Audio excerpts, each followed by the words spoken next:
আমার সাথে করেছে, আমি তো আপনার কেউ না, এই জন্য আপনার কিছু মনে হয় না। এই জন্য ধৈর্যের বাইরে চলে গিয়েছিল আমার মনে হয় আল্লাহ। এই জন্য আল্লাহ নিজে প্রতিশোধ নিয়েছেন। ফালাম্মা নাসুমা যুক্কিরু বিহি ফাতাহনা আলাইহিম আবওয়াবা কুল্লি শাইইন হাত্তা ইযা ফারিহু বিমা উতু আখাযনাহুম বাগতাতান ফাইদাহুম মুবলিসুন। আল্লাহ তাআলা বলেন, যখন তারা আমার নির্দেশগুলো ভুলে গেল, তখন তাদের উপরে আমার যত বরকতের দরজা সব আমি খুলে দিলাম, আমার রহমতের দরজা। খেয়াল করেছেন, আল্লাহর বিধান যারা ভুলে যায়, তখন দুনিয়া তাদেরকে দিয়ে দেওয়ার জন্য যত বরকত আছে সব আল্লাহ তাদেরকে দেয়। নাজ নিয়ামত, ক্ষমতা, টাকা পয়সা, পাওয়ার, প্রতিপত্তি সব আল্লাহ দিয়ে দেয়। ঠিক তাই করেছিল। 15.5 বছরে আল্লাহর কোন বিধানটা তারা বাকি রেখেছিল বলেন? প্রশ্ন করতে পারেন যে মসজিদ বানিয়েছে, কিসের মসজিদ বানিয়েছে? নিজের টাকা খরচ করে মসজিদ বানিয়েছে, সব সৌদি আরবের টাকা।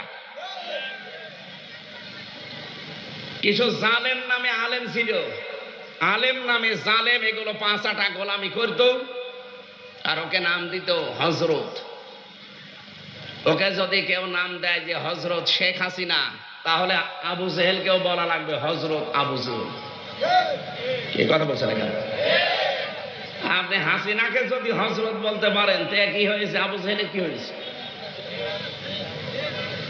এগুলো দালালি করা, চামচামি করা ছাড়া কিচ্ছু না।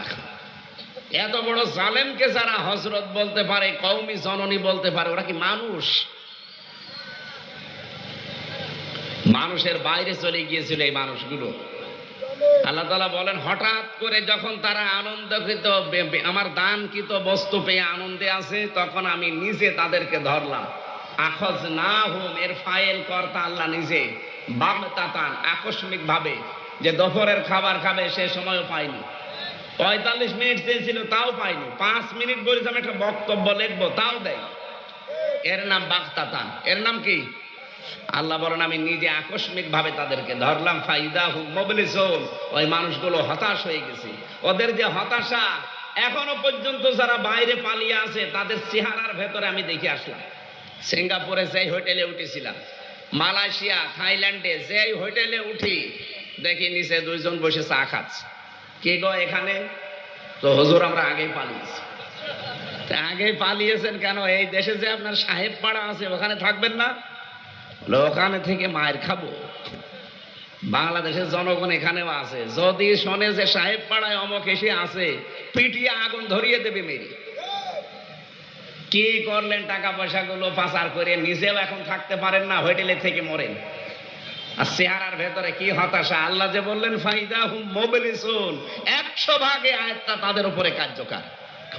ফাকুতিয়া দাবিরুল কওমিল্লাযিনা যালামু, আল্লাহ বলেন জালেমদের শিকড় কাটা হয়ে গেছে। কেটেছে কে?